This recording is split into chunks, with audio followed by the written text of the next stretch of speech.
ఒక వ్యక్తితోటి సాధారణంగా వాదించడం లేదంటే వాడితోటి మాట్లాడడం లేదంటే ఇంటర్వ్యూ చేయడం అనేటువంటిది పెద్ద తలకాయ నొప్పి. వాడి భావాలను మన మీదకి రుద్దే ప్రయత్నం చేస్తూ ఉంటాడు. అవతల వాడిచ్చే రెస్పెక్ట్ని బట్టి ఇతని యొక్క మాట తీరు కూడా అలాగే మారిపోతూ ఉంటుంది. అవతల వాడు ఎంత స్మూత్గా మాట్లాడితే గారు అంటే గారు అని అంటారు, గాడు అంటే గాడు అని అంటారు, గాడ్ అంటే గాడ్ అని అంటారు. శ్రీ లలిత్ కుమార్ గారు ఇప్పుడు హిందూ జనశక్తి అధ్యక్షులు. వారి ప్రసంగాలన్నీ కూడా కేవలం ఒక వైపు నుంచే కాదు, అవసరమైతే అటువైపు నుంచి ఇటువైపు నుంచి అయినా నరుక్కుంటూ వచ్చే రెండు వైపులా పదునుండేటువంటి కత్తి ఆయన మాటలు. ఒకవైపు సౌమ్యంగా ఉంటారు, ఒకవైపు తీవ్రంగానే ఉంటారు. ఎక్కడ ఏ బాణాన్ని ప్రయోగించాలో ఆ బాణాన్ని ప్రయోగిస్తారు. ఇప్పుడు శ్రీ లలిత్ కుమార్ గారు ప్రసంగిస్తారు. శ్రీ గురుభ్యో నమః. ముందుగా గురువుగారి పాదపద్మాలకు నమస్కారం తెలియజేసుకుంటున్నాండి. జై శ్రీరామ్. జై జై శ్రీరామ్. అందరికీ ఒక చిన్న విజ్ఞప్తి ఏంటంటే, ముందు మేము మాట్లాడుతున్నప్పుడు దయచేసి ఎవరు లేచి వెళ్ళిపోకండి. ఎందుకంటే మాకు కూడా గురువు గారి లాగా చెలోక్తులు వేస్తూ మాట్లాడాలని ఉంటుంది, కానీ చెలోక్తులు లేని గురువు గారి స్థాయిలో మాకు రాదు. రెండోది, మేమున్న లైన్కి చెలోక్తులు వేస్తూ, అంటే మేము చూస్తున్న సందర్భాల్లో, మేము చూస్తున్న సంఘటనలు, మేము చేస్తున్న పోరాటాల మధ్య దేన్ని కూడా చెలోక్తులు వేస్తూ హాస్యంగా చెప్పలేని పరిస్థితి.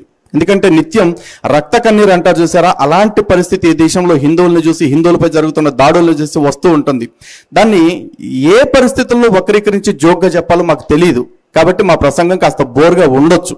ఓకే, ఇకపోతే ఈరోజు ఈ వేదిక మీద ఇక్కడ ఉన్నందుకు మొదటగా ఈరోజు రుక్మిణి కళ్యాణం సందర్భంగా పరమాత్మ పాదాలకి నమస్కారం తెలియజేసుకుంటున్నా. అలాగే ఇంత గొప్ప వేదిక మీద మేము నిలబడటానికి మమ్మల్ని ఆహ్వానించి మమ్మల్ని భాగస్వామ్యాలు చేయటమే కాక, మా స్థితి, మా మతి, మా గతి అన్నీ తెలిసిన వారు కాబట్టి గురువు గారు మాకు ఆర్థిక సాయం కూడా వారే చేసి ఇక్కడ దాకా తీసుకొచ్చారు. ఈ విషయాన్ని ప్రతి ఒక్కళ్ళు తెలుసుకోవాలి. ఎందుకు ఈ విషయాన్ని తెలుసుకోవాలి అని పర్టికులర్గా చెప్తున్నానంటే, ఇలాంటి కార్యక్రమాలు దేశంలో చాలా చోట్ల జరుగుతూ ఉంటాయి. ఇందాక చెప్పారు కదా, ఈ దేశంలో భక్తికి ఏమీ కొదవలేదు. గతంలో ఒక కవి చెప్పారు, ఈ దేశంలో భక్తికి కొదవే లేదు, భక్తి పొంగి పొర్లుతుంది, కానీ ఆ భక్తిని అదుపు చేసే డ్రైనేజీ వ్యవస్థ సరిగా లేదు. ఏదైనా ఎంత పెద్ద కాలువ పొంగినా దాన్ని తీరు ఒకటి ఉండాలిగా, వెళ్ళే గమనాన్ని దిశానిర్దేశం చేసే వాళ్ళు కూడా ఉండాలిగా. అటువంటి పరిస్థితి ఎక్కడా లేదు. ఈ భక్తి అంతా కూడా నువ్వు ఆ పూజ చేస్తే ఈ ఫలితం, ఈ పూజ చేస్తే ఆ ఫలితం అని చెప్తున్నారు. కానీ అఫ్కోర్స్ పూజ చేస్తే ఫలితం ఖచ్చితంగా వస్తుంది. కానీ పూజతో పాటు ఈ పూజ జరగాలి అంటే ముందు భగవంతుడు ఒక్కడే కాదు. ఉదయం గురువుగారు చెప్పారు, భక్తుడు ఉంటేనే భగవంతుడు ఉంటాడు. కానీ ఈ దేశంలో భక్తుల్ని మిగులుస్తుంది ఎవరు? ఎవ్వరూ లేరు. కారణం ఏంటంటే ఈ దేశానికి క్రిములు పట్టాయి. క్రిములు అంటే ఎంతమందికి తెలుసమ్మా? అంటే ఏంటి? జెమ్స్ అనుకుంటున్నారు కదా, కాదమ్మా. క్రి అంటే క్రిస్టియన్లు, ము అంటే ముస్లింలు. ఈ దేశానికి పట్టిన అతి పెద్ద చీడ, అతి పెద్ద పీడ. ఇలాంటి వాళ్ళ మీద మేము పోరాటం చేస్తూ ఉంటే ఈ రోజున మేము అందరికీ శత్రువులమే.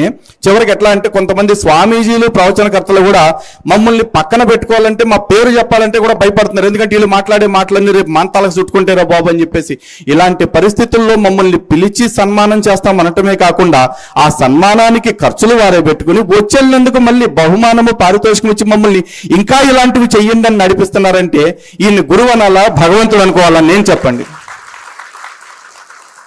అందుకే నేను వారిని ఎప్పుడు గురువు గారని పిలవను, స్వామివారిని పిలుస్తాను. ఎందుకంటే నాకు సాక్షాత్తు దైవ స్వరూపులు కాబట్టి. సో ఈ రోజున క్రిస్టియన్స్ గురించి, ముస్లిమ్స్ గురించి, అంటే క్రిముల గురించి ఎందుకు పనిచేయాల్సి వస్తుందో తెలుసా?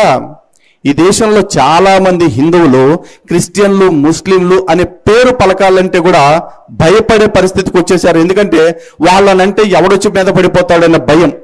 ఇప్పుడు కనుక మేము మాట్లాడటం మొదలెట్టకపోతే, యుద్ధాన్ని ఇలాగే ముందుకు తీసుకెళ్ళకపోతే, వాళ్ళ పేర్లు ఎత్తటానికి కాదు, కొద్ది రోజులు పోతే వాళ్ళ వైపు చూడటానికి కూడా మనల్ని భయపెట్టేస్తారు. అలాంటి భయం హిందువుల్లో రాకుండా ఉండాలి అంటే మేము అడ్డుగోడలా నిలబడాలని ఫిక్స్ అయ్యాం. నిలబడుతూనే ఉంటాం. ఈ రోజున హిందూ సమాజానికి ఉన్న అతి పెద్ద సమస్య ఏమిటి అంటే భయం. ఇందాక గురువుగారు ఒక మంత్రం చెప్పారు, న కర్మణ న ప్రజయ ధనేన త్యాగే నైకే అమృతత్వ మానుషు. ఇది తెలుసుకోవాలి. మనకి అమరత్వం కావాలని చెప్పేసి అనుకుంటే మన పనులు కావచ్చు, లేకపోతే మన సంతానం కావచ్చు, మన దగ్గర ఉన్న డబ్బు కావచ్చు, ఏది మనకి తీసుకురాదు. త్యాగం మాత్రమే తీసుకొస్తుంది. ఆ త్యాగం దేనికి చేయాలో తెలుసా అమ్మా? ఈ దేహంతో ఈ దేశం కోసం చేయాలి. ఈ మనస్సుని మన ధర్మం కోసం కట్టుబెట్టేసి చేయాలి. అది నిజమైన త్యాగం. ఆ త్యాగానికి ఇక్కడున్న మేమందరం నిలబడి ఉన్నాం. ఇక్కడ లేని మాలాంటి వాళ్ళు ఎంతో మంది ఇంకా దానికి కట్టుబడి చేస్తా ఉన్నారు. మా పోరాటం ముందుకు వెళ్ళటానికి కారణం ఏంటో తెలుసా? మాకు మిత్రుల కంటే శత్రువులు ఎక్కువ కనపడుతున్నారు ఈ దేశంలో. ఈ దేశంలో మనకున్న శత్రువులు ఎవరంటే, చాలా మంది ఈ దేశంలో శత్రువులు అంటే క్రిస్టియన్లు, ముస్లింలు వీళ్ళు అనుకుంటారు. ఈ దేశంలో ఉన్న మన వాళ్ళనే మనకు శత్రువులుగా మారుస్తుండటానికి ప్రపంచంలో ఉన్న అన్ని దేశాలు మనకు వ్యతిరేకంగా పనిచేస్తున్నాయి. ఈ రోజున ఒక క్రైస్తవుడు మతం మార్చాలి అంటే వాడు ఎందుకు మారుస్తున్నాడు? విదేశాల నుంచి బోల్డంత డబ్బు వరదలాగా వాళ్ళకు వస్తుంది కాబట్టి ఆ డబ్బు మతంతో ఆ డబ్బుని విసిరేసి మన దేశంలో అవసరంలో ఉన్న వాళ్ళని, కష్టంలో ఉన్న వాళ్ళని ఎరేసి బిస్కెట్లు ఎరేసి కొనేస్తున్నారు వాళ్ళు. ఇది మత మార్పిడి. ఈ క్రైస్తవ మత మార్పిడికి వ్యతిరేకంగా మరి ఎవరు పనిచేస్తారో మన వాళ్ళని కాపాడుకోవటానికి మనమే పని చేయాలి. ఇందాక ప్రవర చెప్తా ఉన్నారు. ప్రవర చెప్పేటప్పుడు అంటే చాలా మంది అడుకోవచ్చు, ఎవడు మతం మారితే మీకేంట్రా బాబు, ఎవడు మతం వాడు ప్రచారం చేసుకుంటున్నాడు అని చెప్పేసి. ఈరోజు మేము కూడా ఇక్కడ ఉన్న వాళ్ళం, మేము హిందువులం కాబట్టి మేం బాగుంటాం కోసం ఈ ధర్మాన్ని కాపాడాలనుకోవట్లా. సనాతన ధర్మం బాగుంటే ప్రపంచం యావత్ విశ్వం బాగుంటుంది కాబట్టి సనాతన ధర్మం ఉండాలని కోరుకుంటున్నాం. అంత గొప్పది మన సనాతన ధర్మం. ఇందాక ప్రవర చెప్పేటప్పుడు 3 తరాల పేర్లు చెప్పారు వంశంలో. ఎందుకంటే అక్కడ గుర్తుండేది మాక్సిమం 3-4 కాబట్టి ఆ పేర్లు చెప్పారు. కానీ మనకి ఏ శుభకార్యం జరిగినా కూడా మన పూర్వీకులందరినీ మనం తలుచుకుంటాం. కారణం ఏంటంటే ఈరోజు మనం ఉన్నాము అంటే మనం దేహం ఉందని. కానీ ఈ దేహం ఉందంటే ఆ పూర్వీకులందరూ ఉన్నారు కాబట్టే మనం ఇక్కడ ఉన్నాం. అందుకే ప్రతి శుభకార్యంలో వాళ్ళని మనం తలుచుకుంటాం. అలాగే ప్రతి సంవత్సరం పిండ తర్పణాలు పెట్టేటప్పుడు కావచ్చు, లేకపోతే పితృకార్యాలు చేసేటప్పుడు కూడా అటు 7 తరాల వాళ్ళకి చెప్పుకుంటారు. ఎందుకు? వాళ్ళందరూ ఉన్నాం కాబట్టే మనం ఇక్కడ ఉన్నాం. మన మూలాన్ని గుర్తుంచుకోవటం, గౌరవించుకోవటం సనాతన ధర్మం మనకు చెప్తున్నమాట. అదే ఈ క్రిములు అయితే ఏం చేస్తారు? మా పూర్వీకులందరూ కూడా విగ్రహారాధన చేశారు, వ్యభిచార మతంలో ఉన్నారు, పాప మతంలో ఉన్నారు, మేము మాత్రం పవిత్రులైపోదామని ఇక్కడికి వచ్చామంటారు. అరే, నీ పూర్వీకులందరినీ వల్లకట్లో పెట్టేసి నరకానికి పంపించి నువ్వు సుఖంగా ఉంటున్నావు అనుకుంటే దానంత దౌర్భాగ్యం, దానంత నీచం ఇంకోటి ఉంటుందా? ఏది ఉండదు. మన పూర్వీకుల్ని మనం గౌరవించుకున్నప్పుడే మన భవిష్యత్తుకి మనకు ఒక విలువ ఉంటుంది. అలాగే ఈ దేశంలో క్రిస్టియన్స్ తర్వాత నెక్స్ట్ ఎవరంటే మత మార్పిడి ఎక్కువగా చేస్తుంది ముస్లింలు. వాళ్ళకు కూడా మేము శత్రువులుగానమ్మా. ఎందుకంటే ఈ దేశంలో మత మార్పిడి చేయడంతో పాటు వాళ్ళు ల్యాండ్ జిహాదు, లవ్ జిహాదు, పొలిటికల్ జిహాదు, సెక్స్ జిహాదు, రేప్ జిహాదు, ఇప్పుడు కొత్తగా ఎంప్లాయ్మెంట్ జిహాదు. ఎందుకంటే మీరు పూలు కొనాలంటే ఒక నజీర్ రావాలి, ఏసీ బాగు చేయాలంటే ఒక వజీర్ రావాలి, ఇంకోటి ఏదో చేయాలంటే ఎవడో హుజూర్ రావాలి. మన బతుకు మన వాళ్ళకి ఈ దేశంలో కనీసం ఉపాధి కూడా లేకుండా వ్యాపారాలని, వృత్తుల్ని అన్నిటి కూడా కబలించేస్తా ఉన్నారు వాళ్ళు. ఈ పరిస్థితుల్లో ఈ మధ్య మీరు తెలియాలంటే వక్ఫ్ బోర్డు బిల్లు గురించి ఎంతమందికి అవగాహన ఉందో ఒకసారి చెప్పండి అమ్మా. వక్ఫ్ బోర్డు సవరణల చట్టం అని చెప్పేసి ఇప్పుడు పార్లమెంట్లో ఒకటి ప్రవేశపెడుతున్నారు. దాని గురించి ప్రతి ఒక్కరికి తెలియాలి. ఎందుకంటే చాలా మంది అనుకోవచ్చు ఇదేదో ముస్లింలకు సంబంధించిందని. కాదు, ముస్లింలకు సంబంధించింది అనుకోవచ్చు, కాదు. వక్ఫ్ బోర్డు అనేది ఈ దేశంలో ప్రతి హిందువు యొక్క భవిష్యత్తు. దాన్ని రద్దు చేయకపోతే, దాన్ని తొలగించకపోతే హిందువుల భవిష్యత్తు అగమ్య గోచరం అయిపోతుంది. ఎందుకంటే ఇప్పటికే 9,40,000 ఎకరాల భూమి వాళ్ళ అధీనంలో ఉంది. అంటే భారతీయ రైల్వేలు, అదేవిధంగా భారత రక్షణ శాఖ తర్వాత 3వ అతిపెద్ద భూమిని కలిగి ఉన్న వ్యవస్థ ఏదైనా ఉందంటే అది వక్ఫ్ బోర్డు. అది ముస్లింలకు సంబంధించింది. అయితే వాళ్ళ చేతుల్లో ఆస్తులుండి వాళ్ళ ఆస్తులను వాళ్ళు నియంత్రించుకోవటం వరకైతే పర్వాలా. ఇప్పుడు వాళ్ళందరూ ఏం చేస్తున్నారో తెలుసా? కనపడ్డ ఆస్తి అంతా ఇది మాదే, ఇది మాదే, ఇది మాదే. వెనకటికి అక్కడ సామెతనే వాళ్ళు ఎర్రచీర కట్టుకున్నల్లా నా పల్లె అన్నాడని చెప్పేసి ఇప్పుడు వీళ్ళు అట్లాగే అంటారు. వాళ్ళు ఎంత పైశాచికత్వానికి వచ్చారంటే నిన్న మొన్న హైదరాబాద్ లో ఎప్పటి నుంచో ఉన్న వైస్రాయ్ హోటల్ తర్వాత మ్యారియట్ అని పేరు మారింది. ఆ హోటల్ని ఒక 50 సంవత్సరాల తర్వాత ఇప్పుడు వచ్చి ఇది మా భూమి అంటూ కోర్టుకు వెళ్ళారు. అఫ్ కోర్స్ కోర్టు కొట్టేసింది, అది వేరే విషయం. ఈ దేశంలో అంబానీ భారతదేశంలోకెల్లా అత్యంత ధనికుడు ఆయన. అంబానీ గారు ఎంతో ముచ్చటపడి ఒక ఇల్లు కట్టుకునేటప్పుడు ఎవరో మాట్లాడకుండా అది పూర్తయిపోయిన తర్వాత ఇది మా వక్ఫ్ బోర్డు భూమి అంటూ వచ్చారు వాళ్ళు. మీరు ఎవరికైనా తెలుసా ఈ విషయం? అంబానీ గారి దగ్గర కోర్టులు ఉన్నాయి కాబట్టి ఆయన కోర్టుకు వెళ్ళేసి ఏదో తీర్పు తెచ్చుకున్నారు. మరి సామాన్యుడికి అలాంటి పరిస్థితి కలిగితే ఆ సామాన్యుల్లో రేపు మీరో ఉంటే మన గతి ఏంటి ఒక్కసారి ఆలోచించుకోండి మీరే. అలాగే తిరుచిరాపల్లి అని చెప్పేసి తమిళనాడులో ఒక జిల్లా ఉంది. ఆ జిల్లాలో తిరుచెందూర్ అని ఒక ఊరుంది. అందులో 1500 సంవత్సరాల క్రితం నాటి ఒక గుడి ఉంది, సుబ్రహ్మణ్యేశ్వర స్వామి గుడి. ఆ 1500 సంవత్సరాల నాటి గుడికి ఉన్న ఊరు ఏదైతే ఉందో ఆ ఊరి మొత్తం కూడా మాది అంటూ వక్ఫ్ బోర్డు క్లెయిమ్ చేసింది. ఏది? 1400 సంవత్సరాల క్రితం పుట్టిన ఒక పిల్ల మతం 1500 సంవత్సరాల నాటి నుంచి ఉంటున్న గుడి తాలూకు ఊరు మొత్తం మాది అంటూ క్లెయిమ్ చేస్తుంది. ఇప్పుడు వదిలేసుకుంటూ వెళ్ళిపోదామా? ఇట్లాగే వదులుకుంటూ వెళ్ళిపోతే ఒక పాకిస్తాన్, ఒక బంగ్లాదేశ్, ఒక ఆఫ్ఘనిస్తాన్ కాదమ్మా, భారతదేశంలో ఉన్న ప్రతి జిల్లాని ఒక దేశం కింద మొక్కలు చేయాలని మొదలు పెడతారు ఈ మతోన్మాదులు. మరి అలాంటి వాళ్ళ మీద పోరాటం ఎవరు చేస్తారు? ఇప్పుడు మేము మొదలు పెట్టాం. ఈ పోరాటంలో రేపు మీ అందరూ భాగస్వాములు అవ్వాలి. ఎందుకంటే ఈ దేశం, ఈ ధర్మం మా ఐదుగురిది కాదు, మనందరిది. మనందరం పోరాటం చేయాలి. అలాంటి పోరాటం చేయటం కోసం సన్నద్ధం చేయటమే ఈరోజు హిందూ జనశక్తి కానీ, శివశక్తి కానీ, భరతవర్ష కానీ మేమందరం చేస్తున్న పని కూడా. ఇక ఈ దేశంలో కనిపించే శత్రువులు వీళ్ళైతే, కనిపించని శత్రువులు ఇంకోళ్ళు ఉన్నారు. వాళ్ళ పేర్లు ఏంటంటే లిబరల్స్, సెక్యులర్స్ అంటారు. నిజానికి వీళ్ళని శత్రువులని అంటున్న కారణం ఏంటంటే వాస్తవంగా అయితే వీళ్ళని నపుంసకులు అని చెప్పేసి అనాలి. కానీ అంటానికి మనసు ఒప్పట్లేదు. ఎందుకంటే ఈ మధ్య నపుంసకులుగా చెప్పబడుతున్న కొంతమంది వ్యక్తులు ఎవరైతే ఉన్నారంటే జన్యుపరమైన లోపంతో మారిన వాళ్ళు ఎవరైతే ఉన్నారో వాళ్ళందరూ కూడా ధర్మం కోసం మాట్లాడుతున్నారు, ధర్మం కోసం పనిచేస్తున్నారు. కాబట్టి ఆ జాతులతో వీళ్ళని కలపలేక వీళ్ళని శత్రువులు అంటున్నాం. కానీ వీళ్ళు ఆ నపుంసకుల కంటే కూడా మరీ ప్రమాదకరంగా తయారైపోతా ఉన్నారు. పూర్వం బండాసురుడి స్టోరీ ఎంతమందికి ఐడియా ఉందమ్మా? చాలా సంతోషం. ఆ బండాసురుడు అనేవాడు మగవాళ్ళు ఎవ్వరి చేత నాకు మరణం ఉండకూడదు అని చెప్పేసి దేవుణ్ణి ఒక వరం కోరుకున్నాడు. ఆ తర్వాత ఆ వరం వాడికి బలంగా మార్చుకోవటం కోసం, ఈ సృష్టిలో అసలు మగవాడే లేకుండా చేయటం కోసం అందరినీ నపుంసకులుగా మార్చడానికి ఓ పెద్ద వైరస్ని సృష్టించాడు. ఒక ఇద్దరు మంత్రుల్లాగా ఒక వాడి దేహం నుంచి వదిలేసి అందరినీ కూడా మగవాళ్ళందరినీ నపుంసకులుగా చేసేయాలనుకున్నాడు. కారణం ఏంటంటే మగవాళ్ళు ఎవ్వరూ లేకపోతే వాడిని చంపే వాళ్ళు ఎవ్వరూ ఉండరు కాబట్టి. ఈ రోజు నీ సెక్యులర్లు కూడా వాళ్ళు ఎట్లా అంటే వాడికి ధర్మం గురించి, దేశం గురించి మాట్లాడటానికి, నిలబడటానికి చేత కాదు. కానీ వాడికి చేతగానితనాన్ని బలంగా మార్చుకోవటం కోసం ఏం చేస్తాడంటే ప్రజలందరినీ కూడా ఆ చేతగాని వాళ్ళలాగా మార్చాలని, ప్రజలందరిలోకి ఆ చేతగానితనాన్ని ఎక్కించాలని చూస్తున్నాడు. ఆ చేతగానితనం పేరే సెక్యులరిజం. ఆ సెక్యులరిజాన్ని అణిచేయాలనే గురువు గారు ఉదయం నుంచి మనకి చెప్తున్న మాట కూడా. అలాగే ఈ సెక్యులరిజం ఒకటే కాదు, ఈరోజు ప్రపంచవ్యాప్తంగా అంటే హిందువులకు 2 నిమిషాలు తీసుకుంటే ఏమనుకోకండి, ఎందుకంటే చెప్పాల్సిన టాపిక్ కాబట్టి ఈ వేదికగా. ఇక్కడ ప్రపంచవ్యాప్తంగా ఆడ, మగ లేకపోతే కొంతమంది అటు ఇటు కాని వాళ్ళు ఉంటారు. అది వాళ్ళకి జన్మతహా వచ్చిన ఒక లోపం అయితే దాని మీద సానుభూతి చూపిస్తాను తప్ప ఎవరిని తప్పు చేయం. కానీ ఈ మధ్య LGBTQIA+ అని వచ్చింది. ఎంతమంది పేరు విన్నారు చెప్పండి? చాలా తక్కువ మందికి తెలుసు కాబట్టి దాని గురించి బ్రీఫింగ్ ఇస్తున్నాను. ఒక్కసారి పైన మాత్రం చెప్పి ముగించేస్తాను. అంటే ఇందాక వివాహం జరిగేటప్పుడు చెప్పారు సత్సంతానార్థం వివాహం జరిగేది. కేవలం ఆడ మగ కలయిక కోసమే అయితే కనుక వివాహం అనే బంధం అవసరం లేదమ్మా. మగ ఆడ కలిసి కాపురం చేయడానికి దానికి తాళి, తంతు ఇవంతా కావాలా?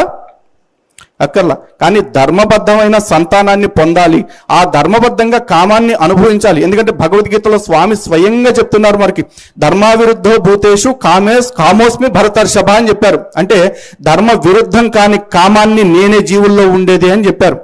ఎలా అయితే కామక్రోధ లోభ మోహ మదమాత్సర్యాల్లో విడిచిపెట్టాల్సింది కామం అని చెప్పారో, ధర్మార్థ కామ మోక్షాల్లో పొందవలసిన కామం కూడా చెప్పారు. అది ధర్మబద్ధమై ఉండాలి. కానీ ఈ మధ్య అధర్మబద్ధమైన కామం బయలుదేరింది. అంటే LGBTQ అని చెప్పే కదా, లెస్బియన్, గే, బైసెక్షువల్, ట్రాన్స్జెండర్, అదేవిధంగా ఇంటర్సెక్షువాలిటీ, అసెక్షువాలిటీ, క్వియర్, ఇన్ని రకాలుగా వచ్చినాయి.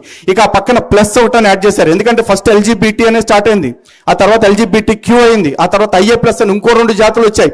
ఇక ఇదంతా గోల్ ఎందుకు ఇలా పెట్టుకుంటూ వెళ్తే ABCDXYZ అని పెట్టేసుకోవాలి కాబట్టి సింపుల్ గా ప్లస్ అని పెట్టారు. ఆ ప్లస్ లో జంతు సంయోగం చేసే వాళ్ళు కావచ్చు, లేకపోతే పసిపిల్లల పైన అత్యాచారాలు చేస్తున్న వాళ్ళు కావచ్చు, వీళ్ళందరినీ కూడా గ్రూప్స్ కింద కలిపేశారు. మీకు తెలుసా, పీడోఫైల్ అడ్వకసీ గ్రూప్స్ అని మధ్య బయలుదేరాయి. అంటే పసిపిల్లలపై ఏదైతే లైంగిక దాడులు జరుగుతున్నాయో అది నేరం కింద పరిగణించకూడదు, దాన్ని కూడా ప్రతి ఒక్కళ్ళు చట్టవిరుద్ధం కాని పనిగా చూడాలి అని చెప్పేసి మొదలెడుతున్న ఉన్మాదులు, సైకోలు ఈ ప్రపంచంలో బయలుదేరారు.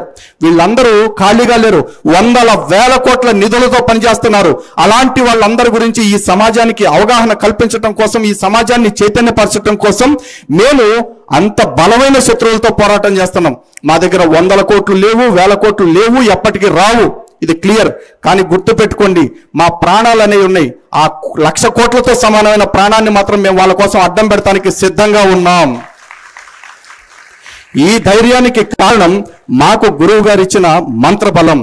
ఈ ప్రాణాన్ని ఖచ్చితంగా చెప్తున్నాం, నేనైతే దేశం కోసం ధర్మం కోసం పణంగా పెట్టాను మొన్నటిదాకా. ఇప్పుడు దాన్ని మూడో శక్తి కోసం పణంగా పెడుతున్నా. అది నా గురువు గారి పాదాలకి, గురువు గారి ప్రాణాలకి పణంగా పెడుతున్నాను. ఇందులో ఎటువంటి సందేహం కూడా అక్కర్లేదు. ఎందుకంటే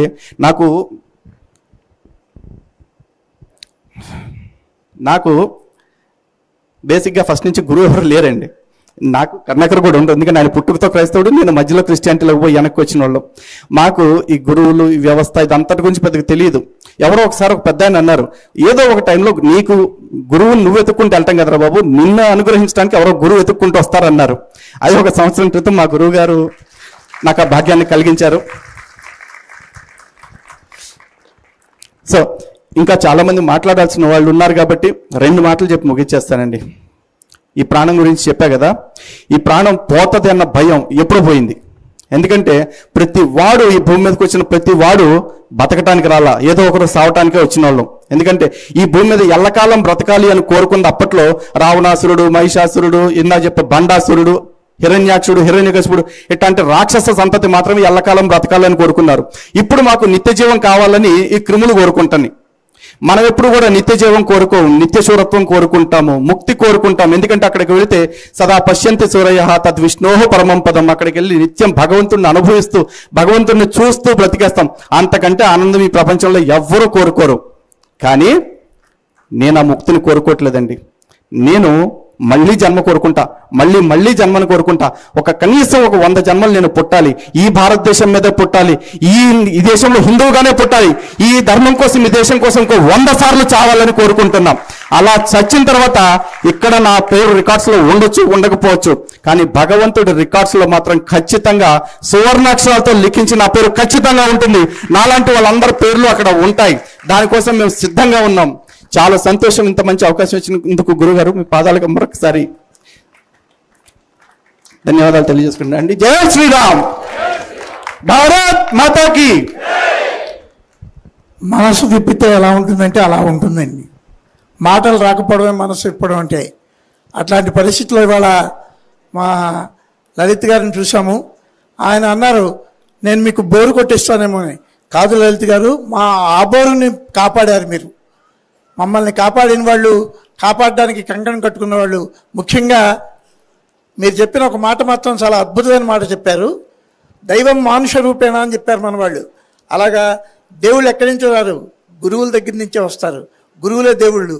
వాళ్ళు ఎన్నుకున్న మనుషులు ఏ పని చేయడానికైనా సిద్ధంగా ఉంటారు.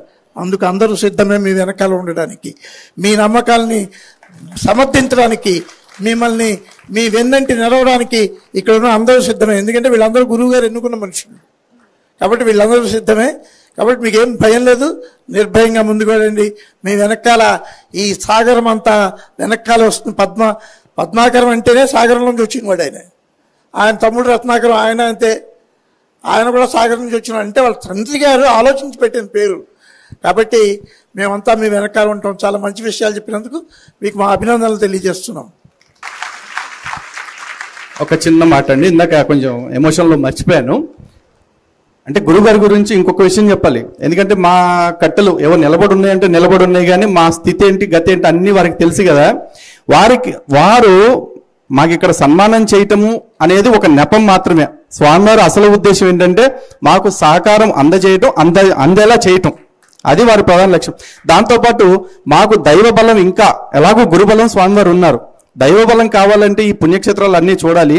వీళ్ళు సొంతంగా తిరిగే స్థితి లేదు కాబట్టి వారు తిప్పుతున్నారు. అది దేశంలోదే కాదు, ఇంకో శుభవార్త ఏంటంటే దేశం దాటి వెళ్లే వాటికి కూడా మమ్మల్ని వారే తీసుకెళ్తున్నారు. రేపు శ్రీలంక యాత్రకు కూడా వారే తీసుకెళ్తా ఉన్నారు. ఎందుకంటే మా స్థితిని అంతగా అర్థం చేసుకుని మమ్మల్ని ముందుకు నడిపిస్తున్న గురువు.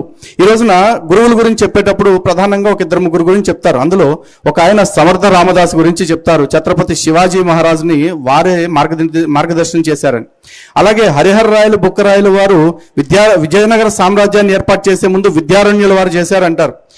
మాకు శివాజీ అంతా లేకపోతే హరిహర బుక్కరాయలు గారు అంత స్థాయి ఉందో లేదో నాకు తెలియదు, కానీ ఖచ్చితంగా వారికైతే సమర్థ రామదాసుకు లేకపోతే విద్యారణ్యుల వారి స్థాయికి ఏమాత్రం తక్కువ కాదు. ఇంకా అతిశయోక్తి అనుకోకపోతే ఎప్పుడో రామాయణంలో చదివే విశ్వామిత్రుల వారు ధర్మం కోసం నిలబడ్డ రామచంద్రుడికి లక్ష్మణుడికి బల అతి బల విద్యలతో పాటు అనేక అస్త్రాలు ఇచ్చారని చెప్పేసి ఈ రోజు ఇక్కడున్న నాకు కావచ్చు, కరుణాకర్ గారికి కావచ్చు, లేకపోతే శివప్రసాద్ గారికి కావచ్చు, మాకు అనేక ఒక రకంగా చెప్పాలంటే అస్త్ర బలాన్నే ఈ రోజు వారు మాకు ఇచ్చారు వారి ఆశీస్సులతోటి.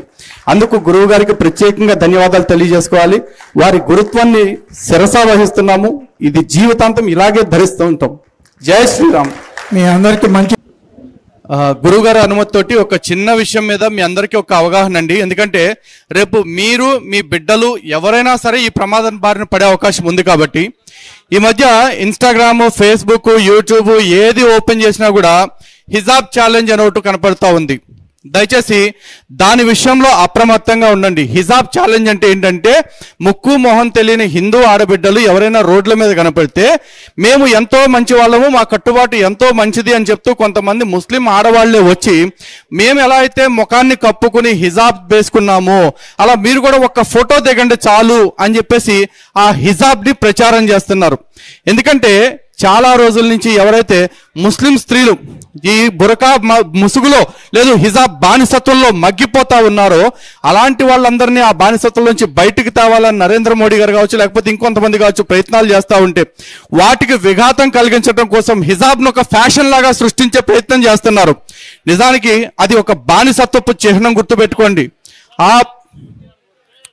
ఆ హిజాబ్ ఛాలెంజ్ తెలుగు అని మీరు యూట్యూబ్లో కొట్టినా లేకపోతే ఇన్స్టాలో కొట్టినా వస్తుంది. దయచేసి బొట్టు కాటుకతో కళకళలాడాల్సిన మన భారతీయ మహిళల్ని ఇలా చీకటి ముసుగులో బందీ చేస్తుంటే మాత్రం చూస్తూ కూర్చోకండి. ప్రతి ఒక్కళ్ళు దాన్ని వ్యతిరేకించండి. కౌంటర్గా చెప్పాలి అంటే ఎవరన్నా వచ్చి మీకు హిజాబ్ వేసుకుంటారా అని అడిగితే మీరు బొట్టు పెట్టుకుని మల్లెపూలు పెట్టుకుని ఒక ఛాలెంజ్ ఫోటో దిగుతారా అని ఛాలెంజ్ చేయండి. బిందీ ఛాలెంజ్ చేయండి. అదేవిధంగా వ్యాపార ప్రకటనలో కూడా చాలా స్పష్టంగా గుర్తుపెట్టుకోండి. ఏ కంపెనీ అయితే తన మోడల్స్కి, ఏ కంపెనీ అయినా కావచ్చు, అది చీరల కంపెనీ కావచ్చు లేకపోతే ఇంకొక కంపెనీ కావచ్చు, తమ మోడల్స్కి బొట్టు పెట్టకుండా కనుక మన పండగలకి వ్యాపార ప్రకటనలు ఇస్తుంటే గుర్తుపెట్టుకోండి, మన పండగలకి ఇచ్చే వ్యాపార ప్రకటనలు దసరా, దీపావళి, వినాయక చవితి ఎప్పుడైనా సరే నో బింది నో బిజినెస్.